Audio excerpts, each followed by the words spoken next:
since I was a kid. Oh yeah, I was big league dream. I was big league dream. For as long as I live, Always. I'm big league dreaming. I never got to bat in the major leagues.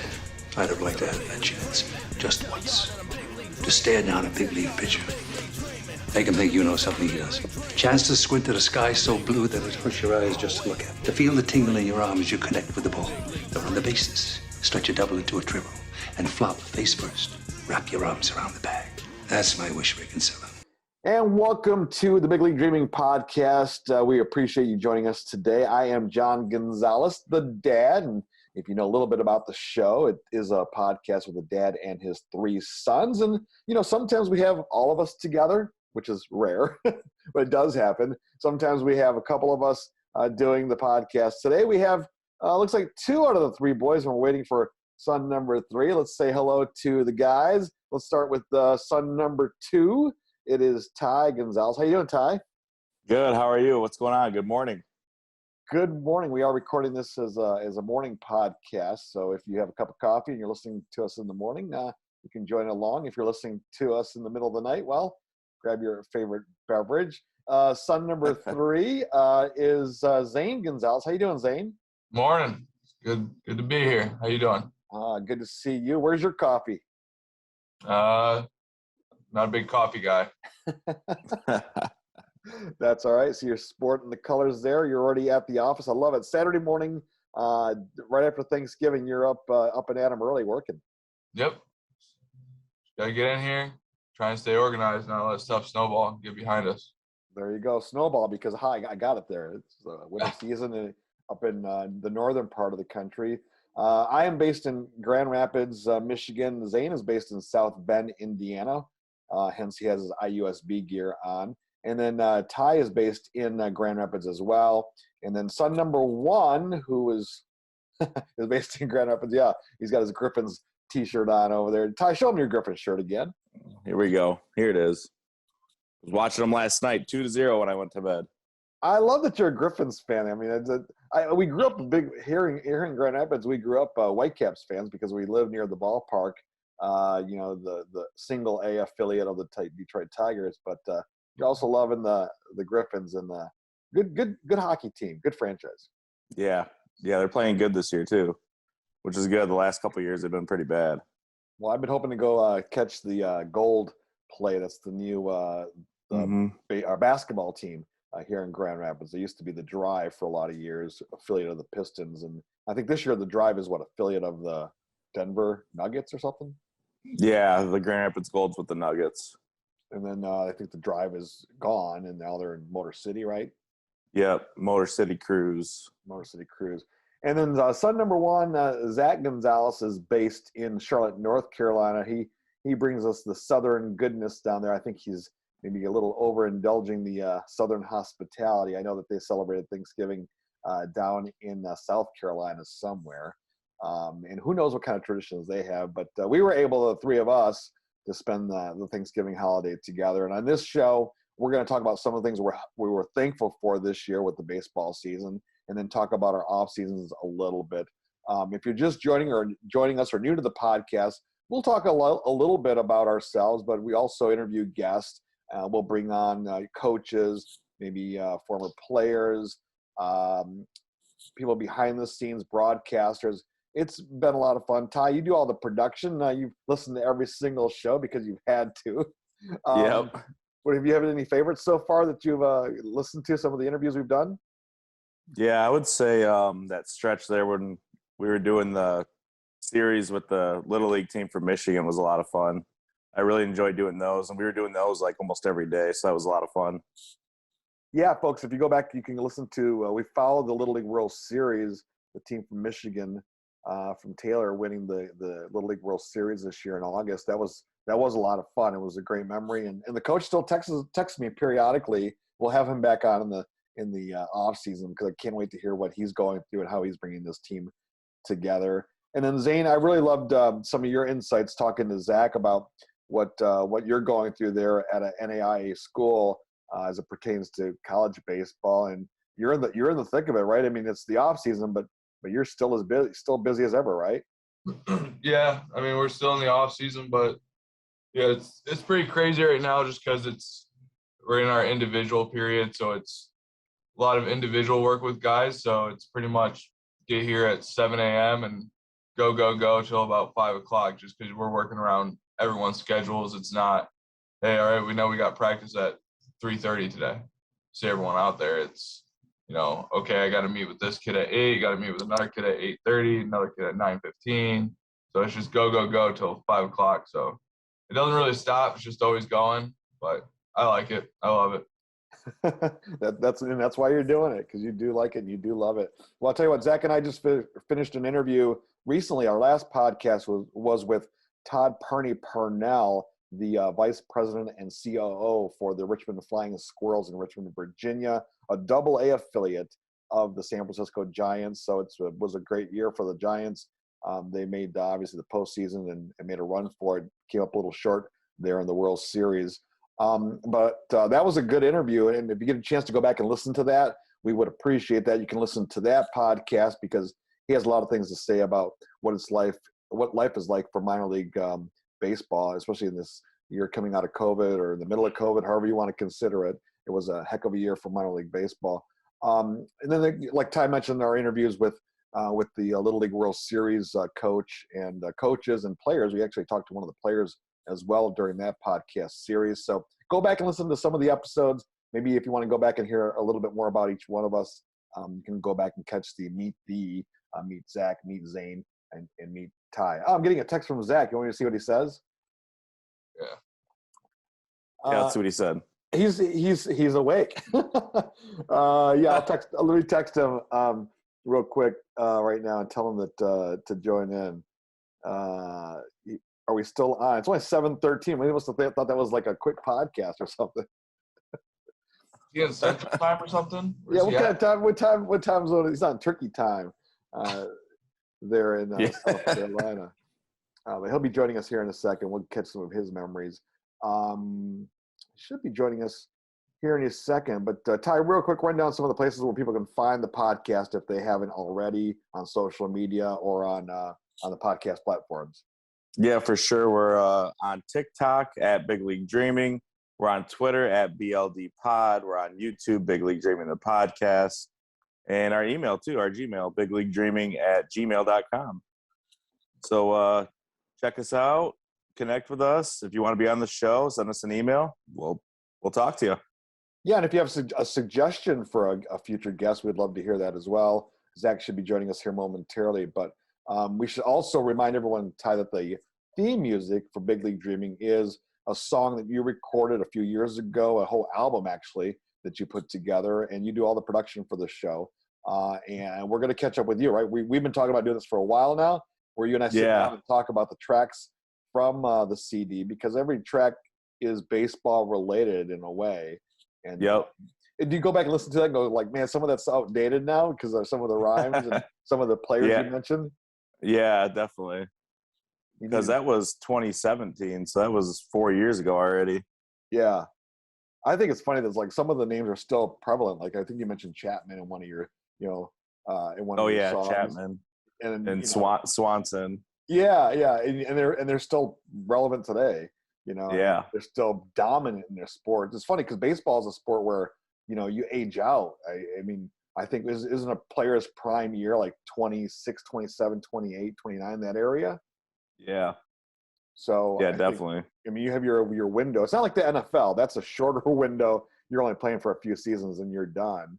Basketball seems to have some longevity, hockey as well, but baseball is, it just seems to be, people are always looking for that sweet spot for the big high price players and the players that are going to give them the most bang for their buck. Well, Zach's not joining us, so let's just launch into the next thing. I don't know where he's at. He's still stuck with trying to get going there and getting his coffee brewed probably this early in the morning. But we should tell everyone we are broadcasting, we're recording this in the morning. It's 7 o'clock in the morning. I love it, Ty, when we were getting together and we're like talking about, let's do this podcast today.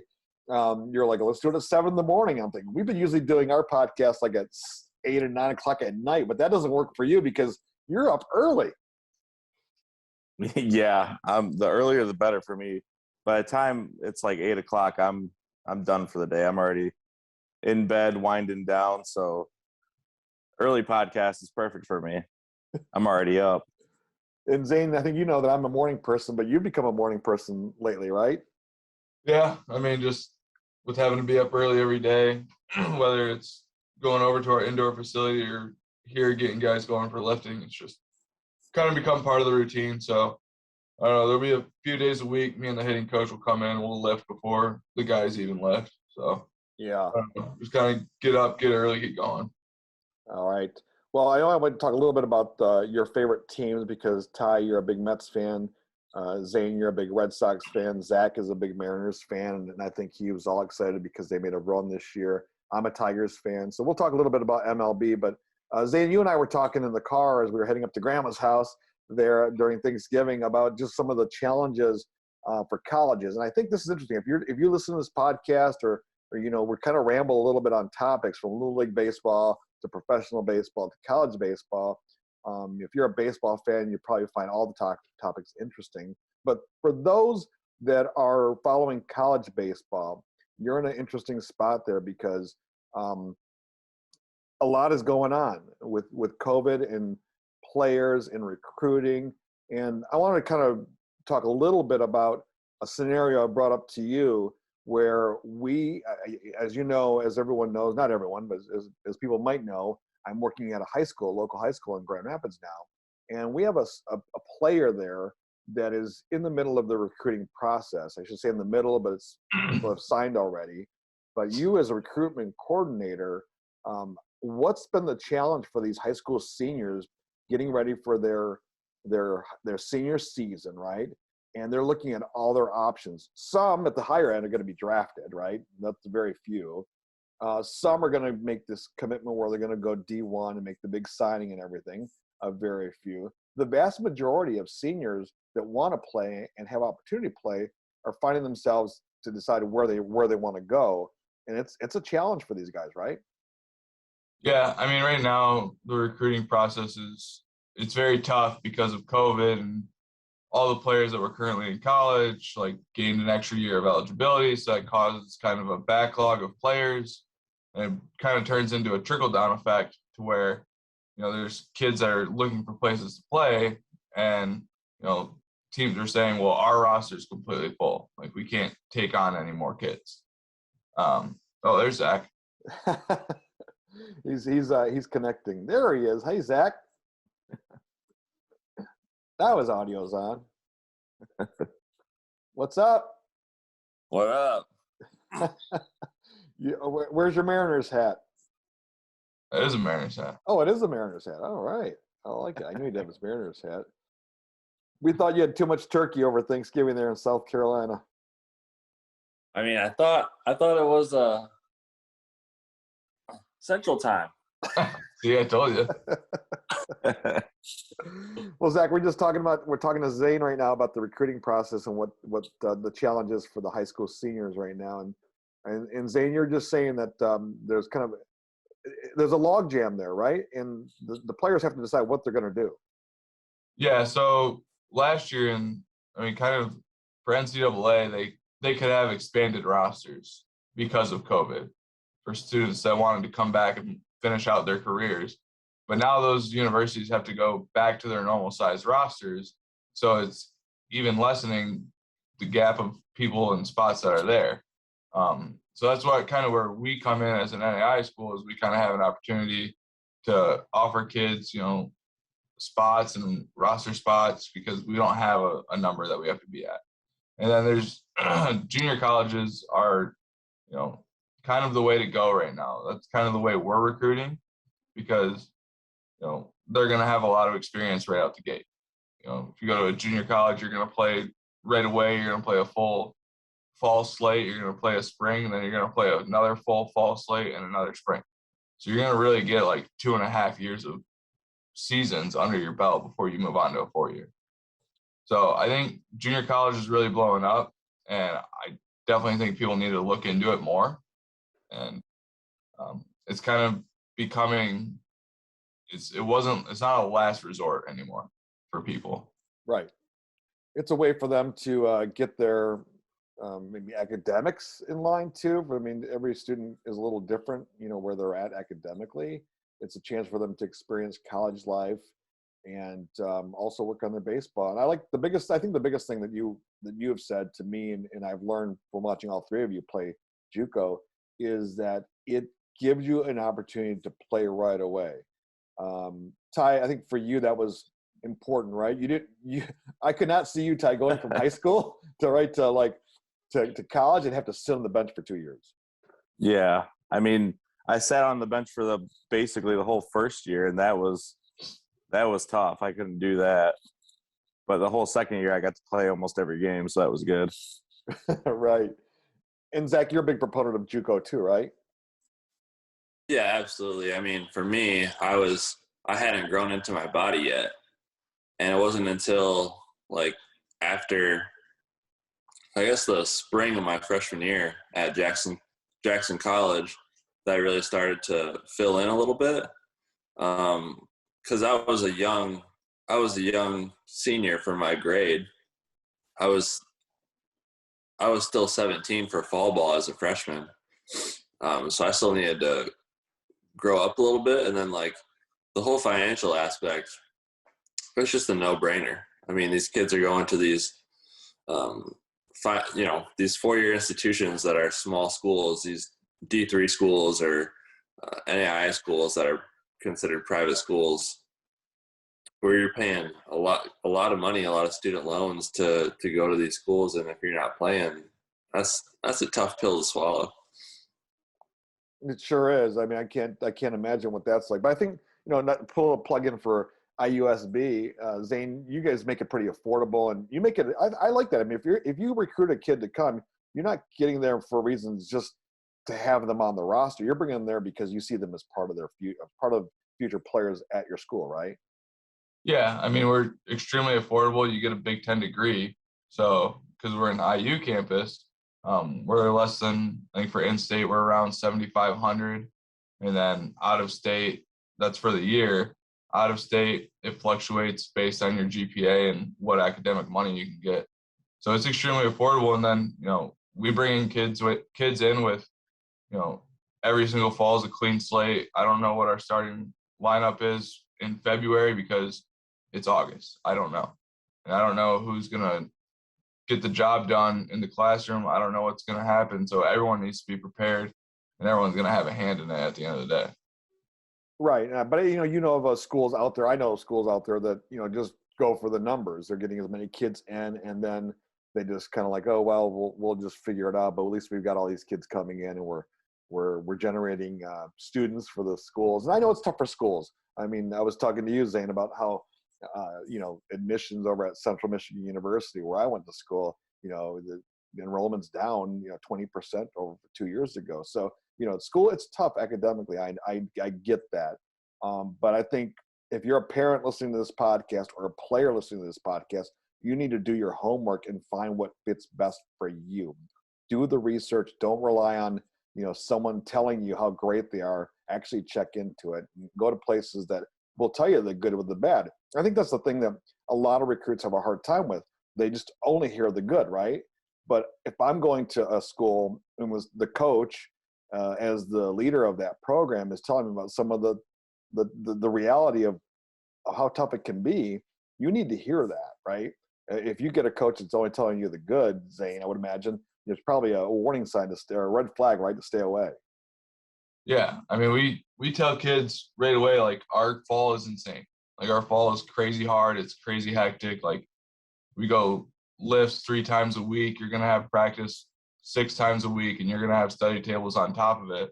And it's kind of really to kind of throw you in there and get used to what the spring's going to be like, because the spring's even crazier. So it's kind of to teach those guys, look, if you need time to slow down and figure it out, like, come to us. Like, now's the time for us to map out what you need, how we can figure out how you're going to manage all this.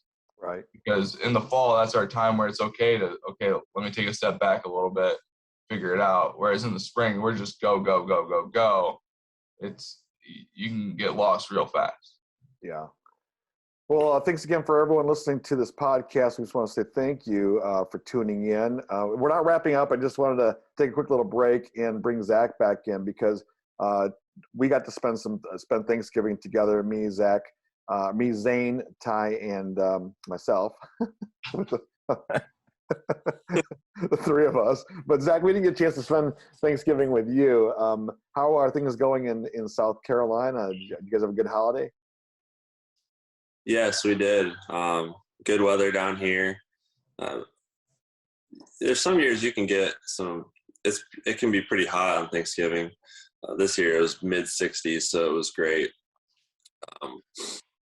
Yeah, I mean, thankful for family, thankful for wife, kids, thankful for my health. It was really nice. Had a lot of good food. Everyone together. It was a smaller group this year. All the like my wife's generation, all those families kind of did their own thing. So it was kind of a smaller Thanksgiving this year than what we're used to, but nothing wrong with that. We were all together. Definitely missed you guys, but we'll be there for Christmas. Yeah, we're looking forward to Christmas already. Ty, any things you're thankful for this holiday season?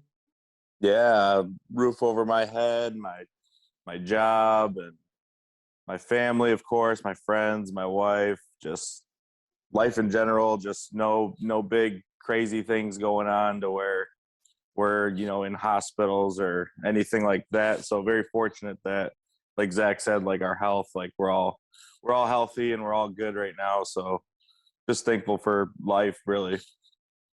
Zane? Yeah, just kind of along the same lines. Thankful to be living, to be healthy, and being able to do what I love every single day. Having Bailey here, my girlfriend, thankful for what she does every single day, because if it wasn't for her, I don't know what my home life would be like right now. It'd be crazy, because she helps me out so much, and she's okay with me running around and doing a million different things every day. So really thankful for her. What she does too as a nurse is phenomenal. So yeah, just thankful for everything that I have and the people in my life. Well, you bring up a good point, Zane, that if those listening to the podcast, maybe you're a young person and you're getting ready for college, or you're high school, or just out of college. I mean, having that person next to you that gets you, that understands your drive and your passions, and then you understand their drives and passions too. It goes both ways. You have to understand what makes them tick and what makes them happy, and it's a true partnership that to do that and to be successful at it. But it makes life a lot easier when everyone's on the same page, and it makes life that much more fun. I'm thankful for, like you, Zane, and I know Ty and Zach as well, for our spouses and our significant others. My wife, obviously, your mom's been just awesome since day one, since the day I met her. So thankful for her for sure, and just thankful for you guys. I know we talked about early when we started this podcast this year that this would be us just sitting around the dining room table talking baseball and in kind of our lives in general, and that's kind of what it's been, and that's why this morning podcast is perfect, because we're drinking our cups of coffee, at least Ty and I are. Zach, what do you got there? Oh, he's drinking water, and Zane found something to drink. He went and got a Monster. Awesome. But we're all just up and thankful to be living and to be enjoying our family, and also enjoying baseball. So real quick, let's go through and talk about our seasons. Let's start with Zach, because obviously the Mariners had a good year, and you're thankful for the run, right? Yeah, absolutely. I mean, they overperformed this year, a year ahead of schedule. They had 92 wins. The Braves only had 88. So, I mean, a great year for them. A lot of experience for their young guys. The drought of no playoffs since 2001 is shortly coming to an end here. So us Mariner fans are all excited about that. They have quite a shopping list for this offseason, though. They lost Tyler Anderson. He was just on a one-year deal, and then they lost Yusei Kikuchi. He declined his qualifying offer, so they got to get 2 starting pitchers. And then they really want to get an impact bat on the infield. So I think they're going to go after a big name guy finally. So Trevor Story, Marcus Simeon, somebody big on the infield that they can have someone that's a versatile. The GM, Jerry DiPoto, has said that J.P. Crawford is the guy at shortstop. So they're looking for somebody that can slide into second base or go over to third base now that they're not going to re-sign Kyle Seager. I mean, first base is kind of there too, although Ty France had an amazing year last year after Evan White went down early in the season with injury and his offense was struggling. They'd also like to get an outfielder. They have Haniger, Kelnick, and Kyle Lewis that are the two young guys, and then Haniger, who's been a cornerstone in right field for a while now.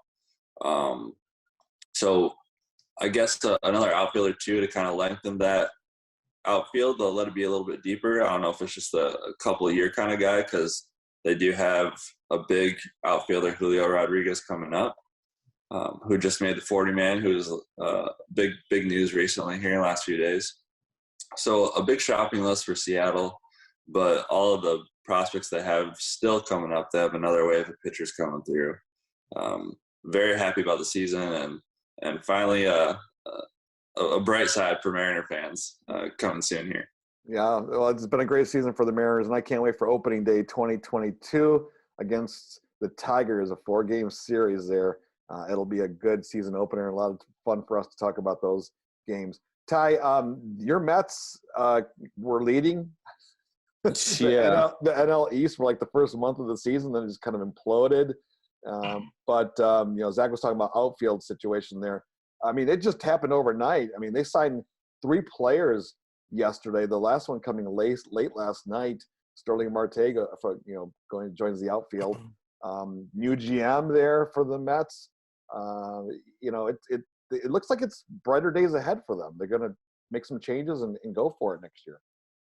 Yeah, I mean, they were leading the NL East after the All-Star break too. They were leading the whole entire year, and then their injury situation was terrible. I mean, there was a point where the whole starting lineup was like people I didn't even know, like just random AAA guys, and like who's this guy? Who's this guy? This guy's debut. Like their injury situation was so bad, and it kind of just fell apart when DeGrom got hurt, and it was like, is he coming back? Is he not? Like, what's going on?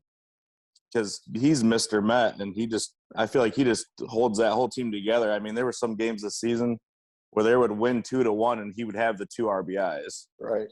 Like he is the Mets, and when you don't have him in the lineup, they kind of just fall apart, and they kind of just really started blowing a lot of games against a lot of easy teams at the end of the season. So kind of a bad way to end the season, but like you said, they got those 3 outfielders last night, which should be good, but I don't think they're going to get Baez back. I think he'll go somewhere else because he's a free agent now, so they had him for just a short time, but they'll still have Lindor, and they'll still have a solid lineup, Alonso, and so we'll see what happens next year.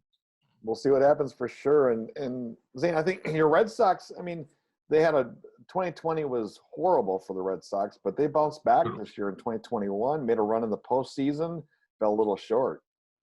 Yeah, I mean, I kept saying all year, I was telling you the other day, our student manager, he's a Red Sox fan too, so he'll come in and we'll talk about the Red Sox, and I always tell him it's the Alex Cora effect. 2020 is his year he's suspended and fired, and then they bring him right back this past year, and I don't know what it is that he does, but he's just such a glue guy, brings that clubhouse together. The Red Sox had a solid outfield with, Verdugo, Renfroe, Kike Hernandez, JD Martinez, and then they had Kyle Schwarber, and they got one of the best left sides in the entire league with Rafael Devers and Xander Bogaerts. So, I mean, I thought they were extremely inconsistent last year. Like, they would just go on super waves of like, okay, let's win 6-7 in a row. Okay, now let's lose 5-6-7 in a row. So, like, during that stretch there at the end, I was like, I don't even know if they'll make the playoffs. It was super wishy-washy on what they were going to do because they lost to the Orioles and then they had to put themselves in a tough spot and go win against the Nationals and sweep them. So, and they did it, and then got hot at the right time and made a run, but fell short. So it's gonna be interesting next year to see kind of with that team coming back and with a healthy Chris Sale, what it will be like. Yeah. Well, they beat the Yankees, so I mean that's all that really matters. That's all that matters. Well, for the Tigers, everyone is excited about the possibility. Well, they were excited. The Tiger fans, and I'm a Tiger fan, as you guys know, but I'm not one of those over the top ones. I would got 337 left. Yeah, yeah. I'm not a huge fan where I believe all the hype and everything. I'm going to be all the prospects. I want to see them pan out, which still, as you guys know how I feel about prospects, they're still prospects or prospects, no matter how you swing it. Verlander's not coming. Correa's probably not coming. So that leaves Baez is a possibility. And who's the other shortstop? They got Erod from the Red Sox. Yes. Signed over there. The Tigers got Eduardo Rodriguez from the Red Sox. That was a big sign. So, I mean, Rodriguez, Skubal, and Mize in the rotation. Pitching is going to be fine. How will, Miggy come back, Miguel Cabrera? How's the team going to look from on an offensive standpoint? We'll see. I still think there are a lot of question marks. If they land the shortstop, they won't. Who's the other big shortstop prospect, Zach? Correa, Story, and Simeon, right? Baez. Simeon. Yeah, so there are the big. That's who everyone thinks that will get a shortstop out of this, and the Tigers will be in contention, or at least in the discussion. 77 wins was a big accomplishment for the Tigers. Ty, I think that's the same amount of wins as your Mets. Yep, I think they ended with the exact same record, 77. 77 and 85, which is not going to get it done. So big step forward for the Tigers this year, but we'll see what happens in the off season. So, all right, well, everyone, thanks again for joining us here on the Big League Dreaming, the podcast. We appreciate you tuning in. And, as I said, go back and listen to the other episodes. Zach and I had a great time talking to Todd Purnell from the Richmond Flying Squirrels. That podcast is up. The run from Little League World Series and every single podcast from the year is up. So everyone have a great holiday. Say goodbye. Sign out there, Zach. Say goodbye to everyone. All right, everyone. Thank you for listening. It's been a pleasure, and I hope everyone has if we don't do another podcast, hope everyone has a happy new year. Take care, everyone. And Ty, where can people get more information about the show? Yep, you can follow us on TikTok at Big League Dreaming. We have shorts clips over there. You can follow us on YouTube, Big League Dreaming the podcast. You can send us an email, bigleaguedreaming@gmail.com. And, of course, our Twitter at BLDpod. Hope to hear from you. Take care, everyone. See you soon.